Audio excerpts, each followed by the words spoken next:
I remember the day everything shifted. It started so innocuously that I didn't notice the undercurrent at first, the subtle hum of something just out of reach. Our lives had always been quiet, orderly even, with little room for surprises. But that night, something irrevocable happened. A spark that set our world aflame. A secret that bound us tighter than I ever thought possible. My stepmother, Evelyn, had always been poised and untouchable. She carried herself with the kind of grace that demanded attention, the kind that left people wondering if they were ever good enough to be in her orbit. But beneath that polished surface lay a quiet fire, a force I had seen hints of but never truly understood until that night. Our house was a sprawling estate, its walls echoing with the history of a family that valued appearances above all else. It was the kind of place where every room felt curated, as if designed for a magazine spread rather than actual living. The living room, with its grand fireplace and heavy drapes, became the backdrop for something I never could have anticipated. It began like any other evening. My father was out of town on business, a frequent occurrence that left Evelyn and me navigating the house like two ghosts passing in the night. I was in the kitchen, absently scrolling through my phone, when she appeared in the doorway. Her hair was slightly disheveled, her usually impeccable outfit replaced by something more casual. A silk robe tied loosely at the waist. She poured herself a glass of wine, her back to me, and for a moment, the silence between us felt heavier than usual. She leaned against the counter, her eyes lingering on mine just a second too long. It was as if she was daring me to look deeper, to see beyond the mask she wore so effortlessly. We moved to the living room, the glow of the television casting soft shadows across the room. She chose a film I didn't recognize, something foreign and atmospheric, the kind of movie that demanded your full attention. But my focus wasn't on the screen. It was on her. Evelyn sat closer than I expected. Her perfume was subtle but intoxicating, a blend of jasmine and something darker, more mysterious. As the film played, I felt her shift beside me, her leg brushing against mine in a way that sent a jolt of awareness through me. I tried to ignore it, to focus on the movie, but the air between us was charged, electric in a way that made my skin prickle. Halfway through the film, she turned to me, her eyes holding a weight that was hard to describe. Her gaze lingered, heavy with unspoken meaning. Evelyn's presence seemed overwhelming in that moment, her proximity making the air feel too thick to breathe. Her fingers brushed against my cheek, an intimate gesture that sent my heart racing. The words she left unsaid hung in the air, making my pulse quicken. The room felt impossibly small, the space between us shrinking with every passing second. I could feel the weight of her presence, the heat radiating off her body, and it was all I could do to stay rooted in place. My mind was a chaotic swirl of confusion and something else, something I couldn't name. She leaned in, her lips brushing against mine in a kiss so fleeting it felt like a dream. My body betrayed me, leaning into her touch, my hands finding their way to her waist as if guided by some unseen force. The kiss deepened, slow and tentative at first, but quickly growing bolder. Her fingers tangled in my hair, her body pressing against mine with a desperation that mirrored my own. It was like a dam had broken, years of tension and unspoken words flooding the space between us. When we finally pulled apart, we were both breathless, our foreheads resting against each other as we tried to make sense of what had just happened. Evelyn's expression was a mix of fear and something else, something I couldn't quite place. The weight of the moment settled over us, a quiet promise that eased the turmoil in my mind. I didn't know what this meant, didn't know how we could possibly move forward from here. But with Evelyn's hand in mine and the weight of her gaze grounding me, I realized I didn't care. For the first time in my life I felt truly seen, truly understood. And there was no going back. The days that followed were cloaked in a strange stillness, as though the world itself had paused to acknowledge what had happened. Evelyn's presence lingered in my mind, an unshakable shadow that colored every thought and every action. We avoided each other for the most part, keeping to opposite ends of the house as if distance could somehow erase the memory of that night. But it didn't. Late one evening, when the restlessness became too much, I wandered into the library. It was one of the quieter rooms in the house, filled with towering bookshelves and the faint scent of leather-bound volumes. I found solace there, surrounded by the silence and the weight of stories that were not my own. I settled into the armchair by the window, hoping the dim light and solitude would calm the storm inside me. I heard her before I saw her. The soft sound of her footsteps on the hardwood floor sent a jolt through me, my body stiffening instinctively. She appeared in the doorway, her silhouette framed by the warm glow of the hallway light. For a moment, she hesitated, as if unsure whether to step inside or retreat. Then, with a quiet resolve, she crossed the threshold and closed the door behind her. Evelyn moved with a grace that seemed effortless, each step deliberate and measured. She didn't say anything as she approached, her eyes locking onto mine with an intensity that made my pulse quicken. She stopped a few feet away, the distance between us feeling both too close and not close enough. The silence stretched, heavy and loaded with unspoken words. She reached for a book on a nearby shelf, her fingers brushing against the spines as if searching for something familiar. Her movements were slow, almost languid, and I couldn't look away. Every gesture, every glance, felt like a challenge, daring me to break the quiet that had settled between us. Finally, she turned to face me, the book still in her hand. Her expression was unreadable, but her eyes held a depth that seemed to pull me in. She set the book down on the small table beside her, the sound of it hitting the wood breaking the silence like a crack of thunder. The air between us felt charged, electric. She took a step closer, her gaze never leaving mine. My breath caught in my throat as she closed the remaining distance, her presence overwhelming in a way that made my chest tighten. She reached out, her hand grazing my cheek in a touch so soft it felt like a whisper. I leaned into it, unable to resist the pull that had been building between us since that night. The world seemed to blur, the boundaries of reality dissolving into something more fluid, more dangerous. I felt her fingers trail down to my jaw, her touch leaving a burning path in its wake. Her other hand rested on my shoulder, grounding me even as everything else felt like it was spinning out of control. When her lips met mine, it wasn't hesitant or tentative. It was deliberate, a quiet declaration that left no room for doubt. The kiss deepened, our breaths mingling in the charged air. Her hands moved to my chest, her touch both firm and gentle, igniting something within me that I couldn't ignore. Time seemed to lose all meaning. The walls of the library faded away, leaving only the two of us, locked in a moment that felt both infinite and fleeting. Her warmth, her presence, enveloped me completely, drowning out every thought, every worry, every fear. Eventually, the intensity gave way to something softer, more tender. We pulled apart, our foreheads resting against each other as we tried to catch our breath. Her fingers lingered on my skin, her touch a quiet reassurance that anchored me to the moment. The silence that followed wasn't heavy or uncomfortable. It was filled with an understanding that didn't need words. Evelyn's eyes searched mine, her expression softening in a way that made my chest ache. She pressed a kiss to my temple, her lips lingering there for a moment before she pulled back completely. Without a word, she turned and walked toward the door. She paused before leaving, glancing over her shoulder as if to say something, but thought better of it. Then she was gone, the soft click of the door closing behind her echoing in the quiet. I sat there for a long time, my mind racing and my body still humming with the memory of her touch.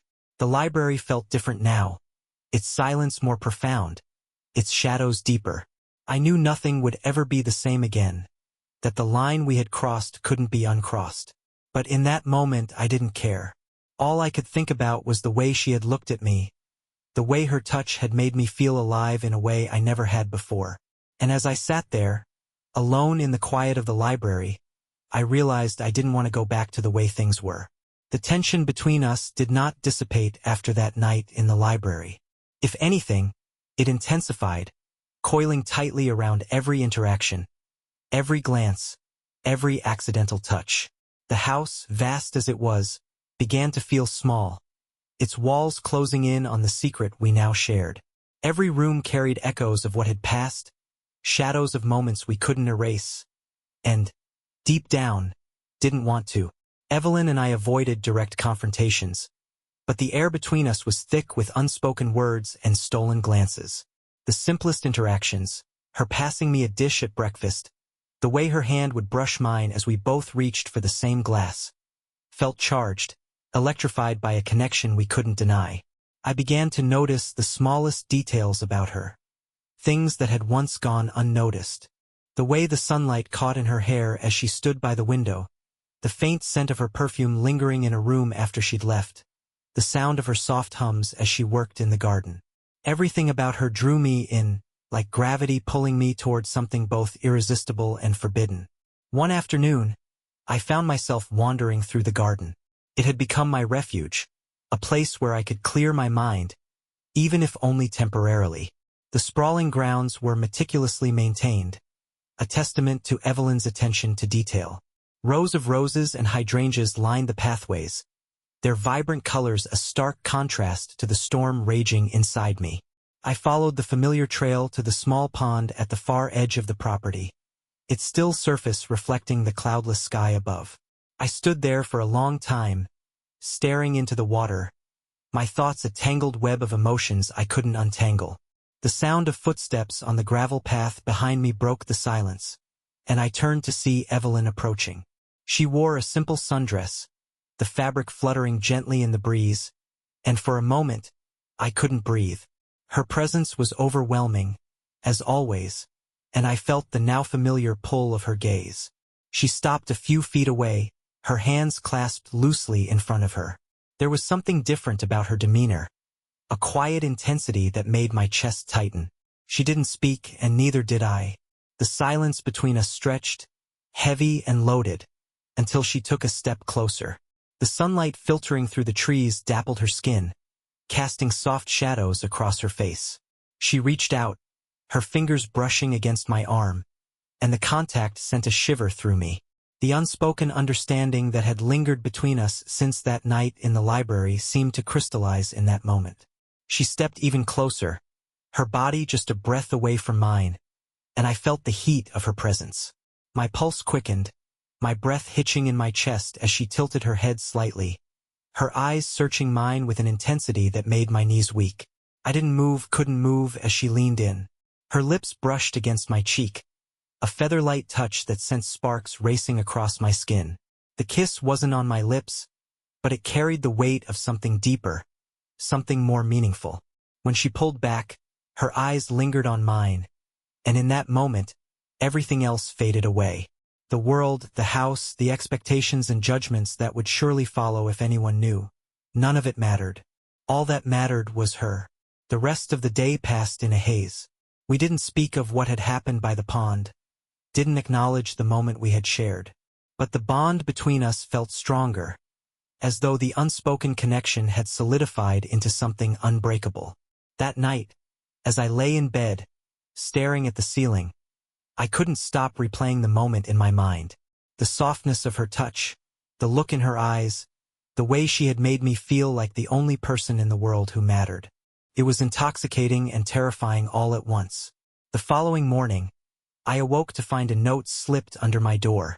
The handwriting was hers, elegant and precise, the words carefully chosen.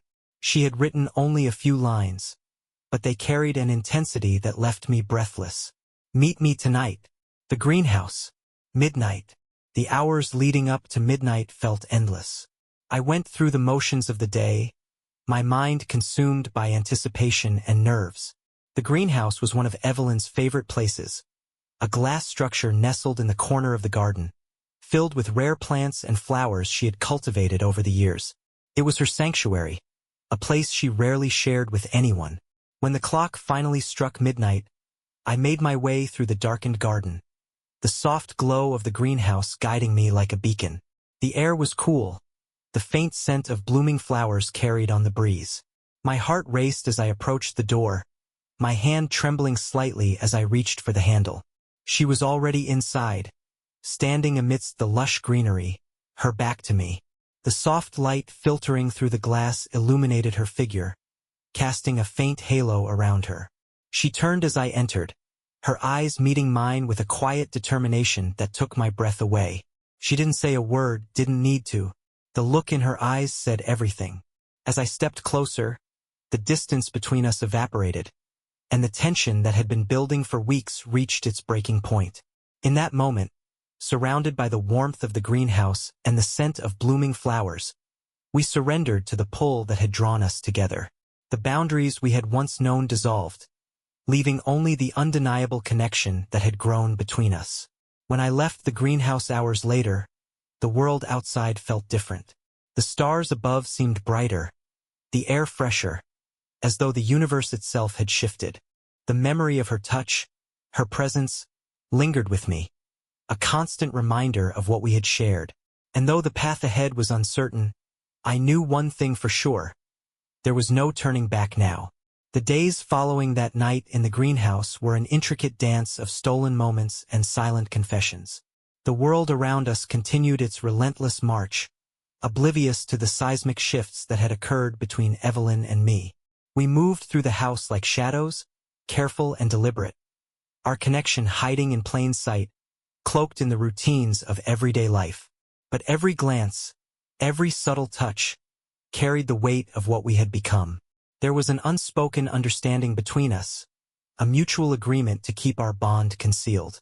Yet, the secrecy only seemed to heighten the intensity of it, turning every shared moment into something sacred. Evelyn, ever poised and composed, maintained her outward demeanor flawlessly, but I could see the cracks in her armor, the way her gaze would linger just a second too long or how her hand would tremble slightly when passing me a cup of tea. One evening, as the golden hues of sunset bathed the house in a warm glow, I found myself in the study. It was a room rarely used, filled with dusty books and forgotten memories. I was flipping through an old journal when I heard the soft creak of the door behind me. Turning, I saw Evelyn standing in the doorway, her silhouette framed by the fading light. She didn't speak, but the look in her eyes was enough to send my heart racing. She stepped inside, closing the door quietly behind her. The room seemed to shrink as she approached, her presence filling the space like a storm cloud ready to break. She stopped in front of me, her gaze steady and unflinching. Without a word, she reached out, her fingers brushing against my hand. The touch was brief but electrifying, sending a shiver down my spine. In the quiet of the study, surrounded by the remnants of a world that seemed to belong to someone else, Evelyn leaned in, her breath warm against my cheek. The air between us crackled with unspoken words, the weight of our secret pressing down on us like a heavy blanket. Her hand moved to my face, her thumb tracing the line of my jaw with a tenderness that made my chest ache. The moment stretched, timeless and infinite, until she finally pulled away, her expression unreadable. Without a word, she turned and left the room, leaving me standing there, my thoughts a whirlwind of confusion and longing. The study, once a place of stillness, now felt charged with an energy that refused to dissipate.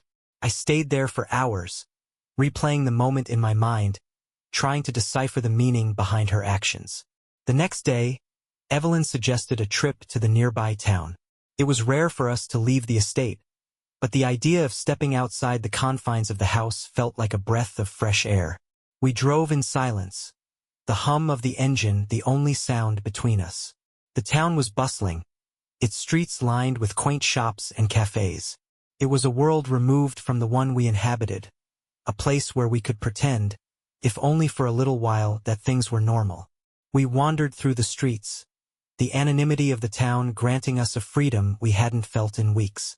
Evelyn led the way, her steps purposeful yet unhurried, her presence commanding attention without demanding it. I followed close behind, drawn to her like a moth to a flame.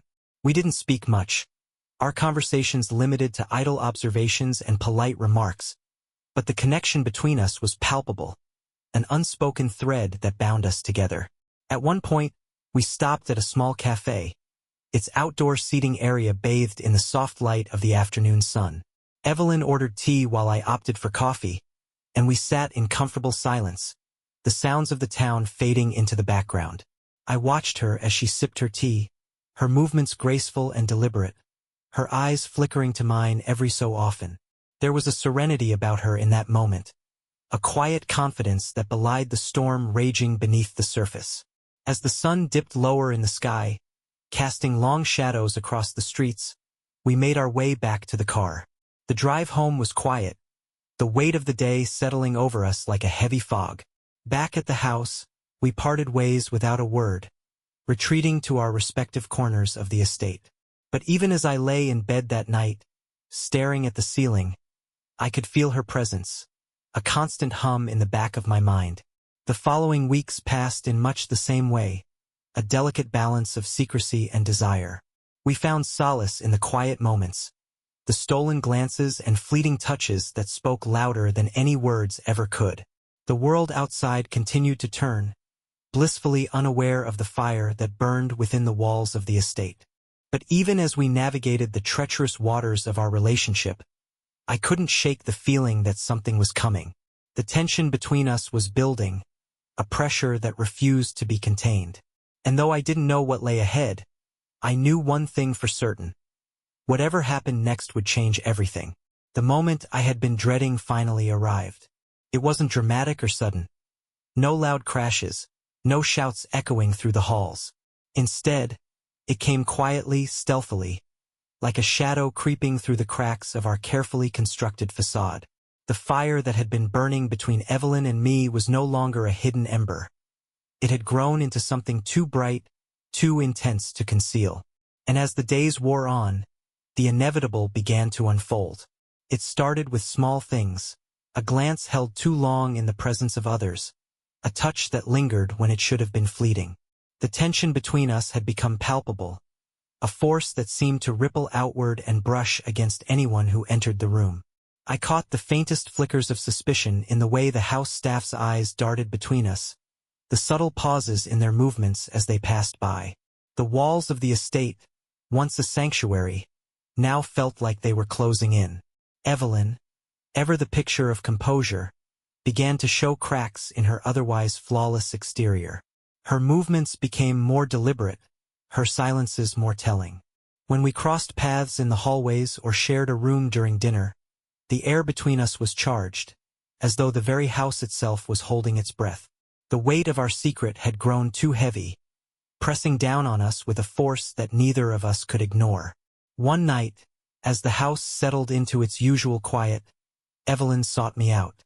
I was in the library again, surrounded by the same towering shelves and dim light that had borne witness to so much. She entered without hesitation, her footsteps soft but purposeful. Her eyes met mine, and in that instant, I knew we couldn't continue as we were. The pull between us, as undeniable as it was, had brought us to the brink of something we could no longer control. She didn't speak at first, her gaze searching mine for answers I couldn't give. The room felt unbearably still, the silence between us more deafening than any words could have been. Finally, she stepped closer, her hands trembling slightly as she reached for me. Her touch was both familiar and foreign, a reminder of all that we had shared and all that we stood to lose. Her breath hitched, and I felt the weight of her unspoken fears pressing against my own. What happened next was not planned, nor was it reckless. It was a culmination, a quiet, desperate surrender to the force that had bound us together. We moved like two halves of the same whole, drawn together by an unrelenting gravity that neither of us could escape. There were no words, no promises, only the unspoken understanding that this was both an ending and a beginning. When the night gave way to dawn, the reality of what we had done settled over us like a heavy fog. Evelyn lay beside me, her breathing steady but shallow, her expression unreadable. I traced the lines of her face with my eyes, memorizing every detail as if committing her to memory. The morning light filtered through the curtains, painting the room in shades of gold and amber, and for a moment, everything felt suspended, as though time itself had paused to bear witness to the aftermath of our choices. But reality, as it always does, came rushing back. We couldn't stay in that suspended state forever. The world outside the walls of our sanctuary demanded answers, demanded that we face the consequences of what we had become. And so, with a heavy heart, I rose from the bed, leaving Evelyn behind as I prepared to confront the inevitable. The days that followed were a blur.